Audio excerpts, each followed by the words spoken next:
அவன் ஆசீர்வதிக்கப்படுகிறானா என்பதெல்லாம் முக்கியம். அவன் வீடு வாங்குறானா, கார் வாங்குறானா, பங்களா வாங்குறானா, நிலம் வாங்குறானா, புல் வாங்குறானா, பொண்ணு வாங்குறானா, அதெல்லாம் முக்கியம். உங்ககிட்ட காணிக்க கொடுக்கிறவன் வசனத்துக்கு கீழ்ப்படுகிறானா, அவன் பரிசுத்தமாகிறானாங்கிறத கவனி. வேற செழிப்ப வச்சோ ஆசீர்வாதத்தை வச்சோ எல்லாத்தையும் விட்டு தானே போற. என் விசுவாசி ஒரு வீடு தான் வச்சிருந்தாரு, இப்ப 7 வீடு வச்சிருக்காரு. சைக்கிள் வச்சிருந்தாரு, ஓட்ட சைக்கிள், இப்ப 7 கார் வச்சிருக்காரு. என் விசுவாசி பெரிய பணக்காரன் ஆயிட்டாரு.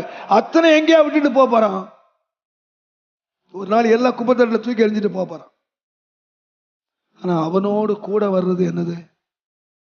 பரிசுத்தம் இல்லாமல் ஒருவனு தேவனை தரிசிக்க முடியாது. ஆண்டவர் வரப்போறாருங்க. என் பிள்ளைங்க ஆண்டிகளா கிடந்தாங்க, பிச்சைக்காரர்களா கிடந்தாங்க. இன்னைக்கு எத்தனை கார் என்ற வராரு.